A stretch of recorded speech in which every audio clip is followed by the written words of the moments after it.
Hi, I'm Kelee Siat. I'm pleased to present to you my different presentations from my master's degree in Egyptology 2011 to 2012. If you have any comments or would you like to leave any feedback, please do not hesitate to do so. Thank you for watching.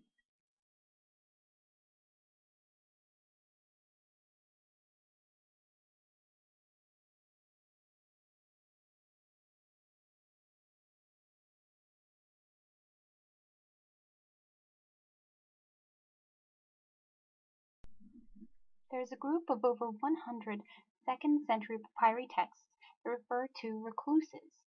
They're mainly Greek and Macedonian, with few references to Egyptians. The Serapaeum at Saqqara is virtually galleries of tombs and is located to the northwest of Djoser's step pyramid at Saqqara. The Serapeum was where the sacred Apis bulls were buried. This is classed as a late form of worship, the bull itself seen as an incarnation of Ptah. The description of the bulls, in order to be an Apis, were required to be black and white, with a white blaze on its forehead and throat, and a red saddle-like mark on its back, with a white belly. There are 67 known Apis bulls. When one died, there would be national mourning, and it would be here at the Serapeum that the embalmed bull would be buried. The Serapeum in Saqqara has a number of mysterious catacombs and niches, and if you look at these images, they kind of give you a feel of what the ambiance of the Serapeum might have been in antiquity, and it certainly brings into significance about the people who would be in reclusion around this area, the sense of religious practice and sacred rites that would have been performed by those partaking in services. The detention of recluses could last from anywhere from a brief period of time or be over a considerable number of years. During their reclusion, they were not permitted to leave the precinct of the sanctuary. However, they were able to communicate with others from outside. The recluses were not priests. However, they could partake in temple activities and receive recompense for their services. There is no clear reasons for why reclusion occurred or who or what defines the longevity of their stay. On first examination, you might have thought that these were recluses for being outcasts or even imprisoned in the Serapeum. However, there are terms such as sanctuary that are used, and even papyri texts that lodge complaints about the treatment of recluses by those from outside.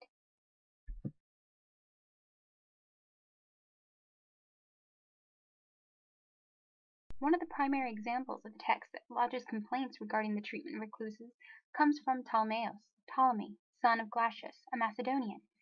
He was a recluse in the Serapeum in Memphis for a possibility of 20 years in detention. The text refers to the ill treatment whilst he was there, and how he begged for intervention by Dionysius, a friend of the king's. It refers to an event that took place around the 9th of November, 161 BC. There were those who arrived and tried to force their way into the sanctuary, wanting to infiltrate inside and kill him because he was Greek. Being concerned of the men approaching, he shut the temple door. They did not leave despite this, and another, who was in detention, Diphilus, pleaded for them to go in peace. The other man was beaten by the mob. The same men later returned at another date, approximately 2 years later, and then beat Ptolemy. Within these papyri evidences, it states that his life was constantly being endangered, and he wanted justice upon the men that were after him. Bagnall and Derroux cite quite vibrantly, being outrageously wrongly and often put in danger of my life by the below-listed cleaners of the sanctuary, I am seeking refuge, which you thinking that I shall thus particularly receive justice.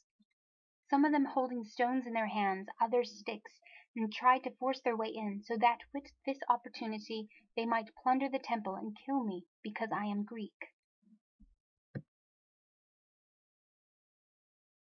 Ptolemy proceeded to give the profession and names of the known individuals involved in his accusations, such as the clothes dealer, yoke bearer, baker, corn dealer, and doctor for internal diseases. From Ptolemy's experience that was recorded, we can understand that recluses could be viewed as outcasts, socially unacceptable individuals who sought refuge in a temple such as the Serapeum in Saqqara.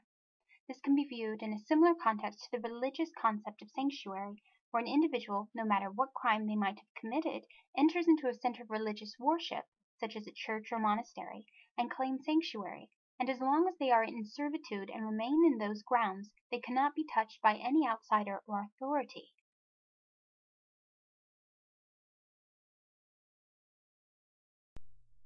only offered explanation about the recluses was found 3 centuries later in Apelles' Metamorphoses 11, which speaks of the religious novitiate of worshippers of Isis. The recluses at Memphis are then defined as novices of the god Serapis, whose detention is ordered by the god appearing to them in a dream. This allegedly leads to their detention and reclusion in the temple sanctuary until they are ready for initiation. This can be similarly viewed in juxtaposition to the religious receiving of a calling, whether it be from a vision or realization of an epiphany. You are called to action or motivated to service for religious purposes. To what extent can we actually know that Ptolemaeus is being accusatory and embellishing his own circumstances? These cannot be known, but we can possibly define his character a little further by the series of letters which have been found in the Saqqara sands.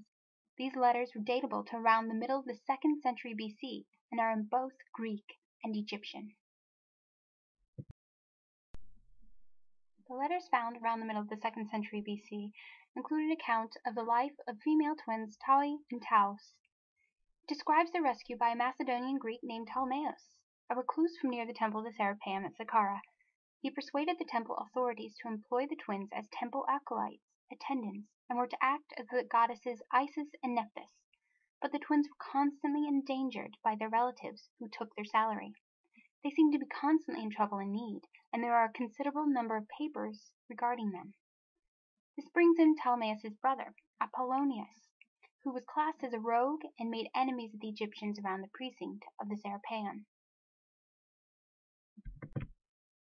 And yet this brings us to question whether some of these recluses were almost refugees from the horrors of familial life, such as from brothers, mothers, and evil stepfathers, a possible refuge from enemies.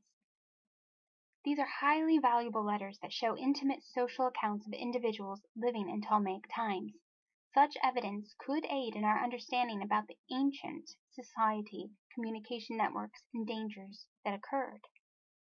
On the surface, the letters in translation appear to paint Ptolemaeus as a caring individual who drew concern for the well-being of not only himself, but for others. Selfless by his concern and strong, persuasive, and determined through his petition to employ the twins Taui and Taos, whilst enduring in reclusion for a period of about 20 years.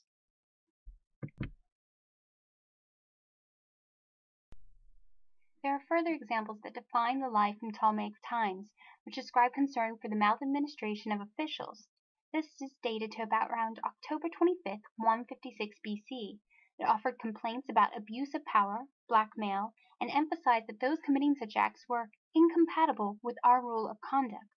So, clearly, there was some degree to which the Ptolemaic governing structure was aware of such flaws and did note that it was unacceptable. And another text petition to the Strategos from the royal peasants of Oxyrhyncha, dated to about 138 BC, the peasants state their case about illegal exaction, surplus tax collection. They are struggling to maintain tax payments for their cultivation of the land. They ask that the police chiefs are written to in order to comply with the proper taxation so that they can continue to pay their required rents and that the king should suffer no loss.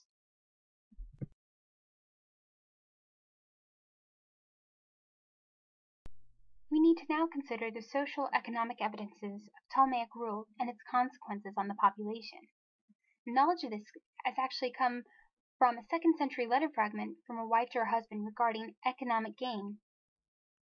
A man learns Egyptian, Demotic, to teach to Greek slave boys, who in return will benefit from this economically through employment in medicinal practices, and not necessarily for integration or interaction with the Egyptians. The letter addresses happiness that this skill would enable a means of support for old age. This opens up a question about the recluses. Could Ptolemaeus have been skilled or in need of skilling and sought refuge with those who had not secured a means of sustenance and support in later life? Could it possibly be that the sanctuary was a temporary residence for those waiting for better fortune? Was the temple sanctuary similar to a hostel for those who would have been otherwise homeless and deprived? There are a wide variety of questions that could be considered based on the pieces of evidence that exist or are missing. If there were a lot of Greeks that were disliked, they could be marginalized in locations where there were a higher density population of Egyptians, whereby they might have encountered modern issues such as racism and prejudice based on the xenophobic concerns of Egypt and its socio-economic climate during the Ptolemaic rule. Another question arises about recluses and who might have dwelled with them in detention. In a 3rd century text there is mention of the procedural laws about slaves. The text states, "No one shall be allowed to sell slaves for export or to mark them or to flog them. It shall also be permitted for slaves to testify." This quote alone suggests an amount of protection for slaves, that they should not be flogged or marked and can testify. This is a hefty amount of rights given to slaves in antiquity, considering some more recent accounts of treatment of slaves in other countries. In another papyrus there is mention of a reward for escaped slaves. It bears a very detailed description of Nalos, by birth a Syrian from Bambaik, who was 18 years of age. They state a reward for his return, 3 talents of copper. If we think back to Ptolemaeus and the recluses at the temple, might some of them have been runaway slaves or wanted? Ptolemaeus himself is disgusted with the outsiders' reaction trying to enter their sanctuary. Could they have been offered a reward if they brought someone away just as was offered for Nalos, 3 talents of copper? Would this drive a mob to the sanctuary made up of local tradesmen as the baker, corn dealer, and doctor? Clearly, tension existed between those in reclusion and those outside the temple sanctuary in the example of Ptolemaeus. We should consider the recluses with regards to other associated terms regarding their detention in sanctuary. They do not clearly identify who they were or why they were where they were, the Serapaeum. There are questionable connections to the recluses being outcasts, unskilled, unemployed, or possibly runaway slaves. There is a broad spectrum of possibilities about who the recluses at Saqqara were, but Ptolemaios provides us with a rare and intimate view inside the sanctuary. There is an awareness of injustice going on during the Ptolemaic period in Egypt, yet there is also evidence of attempts to right such wrongs and an awareness of this corruption. These papyri provide evidence of the tenuous relationships that existed under Ptolemaic rule. The Saqqara recluses are a unique aspect of the individuals living in ancient Egypt.